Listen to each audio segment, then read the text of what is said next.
on a night where, in the truest sense, the Rangers were fit to be tied. As in 6 straight wins now, ties the longest winning streak this season. 7 goals ties the season high, and an 8-point lead in the division also ties a season high. Inside our Delta MSG studios, John Giannone, Henrik Lundqvist, and Steve Valiquette.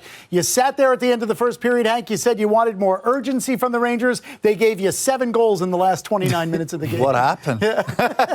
Well, listen. Well, we're going to hear from Coach Laviolette, but I don't think he's super happy with this performance. For 30 minutes, I thought Montreal was better. They had more energy and more determination. And then after that first goal for the Rangers, everything shifted. And the skill for the Rangers kind of took over. Yeah. And still throughout the game, though, they give up a ton of chances in their own end. But in the end, you wanted 2 points against this team. You're playing against a Montreal team that, you know, a lot of these guys, they're playing for contracts. They're not looking to get into the playoffs. So every time you face a team like this, it's going to be weird at times. Yeah. And this was a weird game. Yeah. You know, halfway through, we're still waiting for the Rangers. The one goal changes the momentum completely.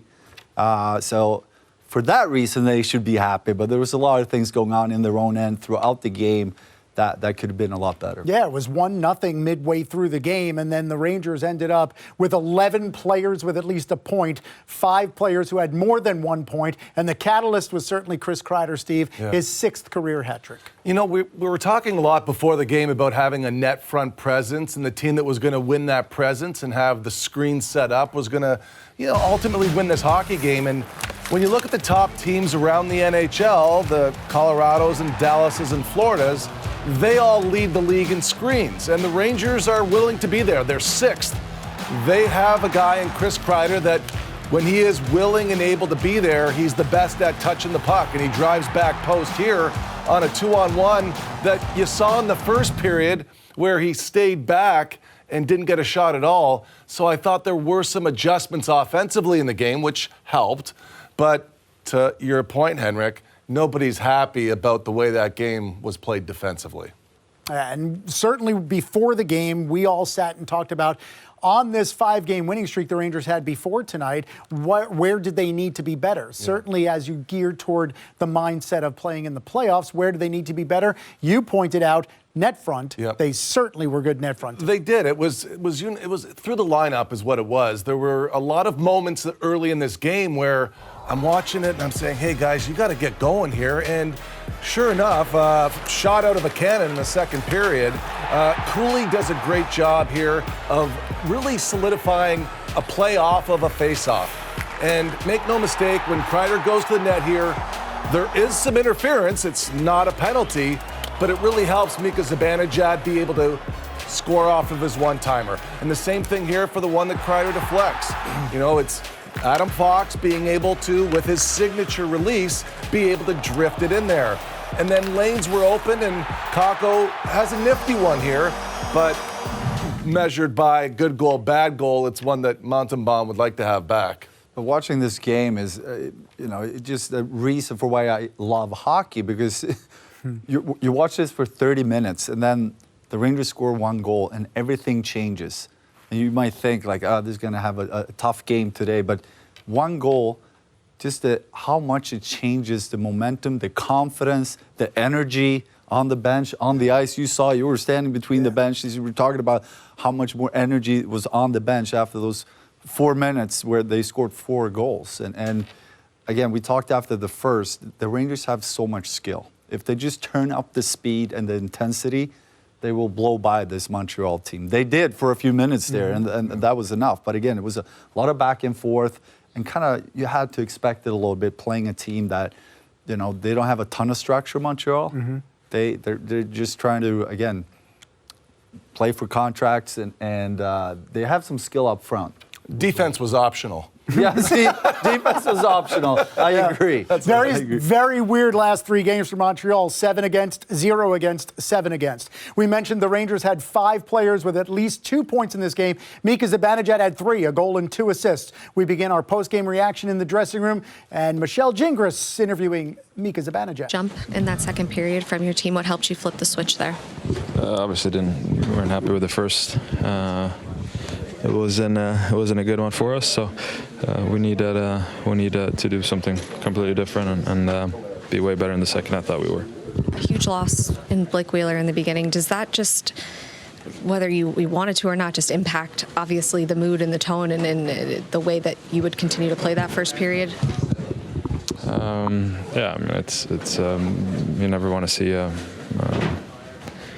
really anyone, but especially a teammate and a friend go down like that. So it's you're trying to make the best out of the situation. Caused a little bit with going to 11 forwards, but yeah, I mean it's our teammate that gets hurt, and not just the impact that he has on the ice, but off the ice as well. So that's you don't want to see that happen. What do you think really worked about your top line tonight? And seeing Chris, of course, with the hat trick. Yeah, obviously in the right place at the right time. I thought we had some good scoring chances, and he's a goal scorer, so that's what he does. 6 straight wins now for the team after a somewhat mediocre January. What's turned around? Start winning games. I think we've been finding ways to win it differently. I think we've played way better coming out of this break as well. There's been a few periods when we're not happy, but overall I think it's been trending in the right direction, and we just got to keep going. You guys have been working so much on the power play to get one tonight. Just confidence-wise, what did that mean to you? Yeah, I mean it's if you guys think you ask and you talk about it a lot in the media, we talk about it even more. So we want it to work, obviously, but we understand how important our power play is for our team, and that we need to score. And when that happens, that's obviously a relief, and hopefully they come in bunches now. Just lastly, the play of Jonathan Quick, just to keep the game 1-0 when you guys were still kind of trying to figure it out in that second early on. Yeah, I mean, again, we didn't have a good first period, so I thought he really kept us in the game, and obviously in the third we give him too many good chances, and he still makes a lot of the saves, but we didn't help him out as much as we should have in the third, but just happy with the win. That stretch in the second. Well, the story of this 6th-game win can be summarized numerically. That ties a season high for the Rangers win streak. 7 goals also does. 11 different players with a point. 5 players with more than 1 point. Chris Kreider's hat trick, the 6th of his career. Adam Fox had 4 assists. Mika Zibanejad contributed, as did Artemi Panarin. No surprise there. The guy who scored to make it 2-1 Rangers, a lead the Rangers would not surrender, was also a guy who had multi-points, and that's Will Cooley. And Steve, we talked before the game again about the impact of that line, Cooley, Brodzinski, and Kakko. Let's take a closer look at Cooley's goal. It's from our film room powered by CDW. How did it happen? And it's off of a face-off, and this is the 11th goal for the New York Rangers off of face-offs this year. They had 9 all of last season. But watch the play here of Lindgren. He's the upper left corner of the screen. As soon as this begins, he sets back, which tells me that he knows this is a set play that Fox is going to give it to him. And then Cooley is already smartly taking his route. He recognizes this is happening, and this is a face-off play. He drives back post. He sets his feet, he leans in, and he's got his backhand here right off the right post. But this is a dime of a pass here from Lindgren. You've seen the Rangers be able to execute at a high rate now off of faceoffs, and that's just another area of offense that you can really look to, especially in tight playoff games. Look, I'm trying to learn something from this game, right? And you show that graphic, and it was really nice and cute. But you know who didn't like that graphic? Jonathan Quick. It was all offense. Yeah. And like you want the games to be tight, you want them to be close, you want them to feel like you're learning something about yourself. However, you have to play the opponent that's in front of you. And I think we're all saying the same thing here. The Rangers got through a game that it wasn't exactly getting ready for postseason type style hockey. I love that goal, though. And what I love the most is Cooley fighting for position. And that's so important when you go into the net. Not just to be comfortable being cross-checked or hold off by the defenseman, but it's a lot of spinning around and try to get that position, because it's very hard to move players out there, especially a lot of the defensemen out there. They're big and strong, so it's all about getting position. And his little quick step to the side, get in front, and then hold off and get the tip there. The textbook to how you get to the net for a deflection.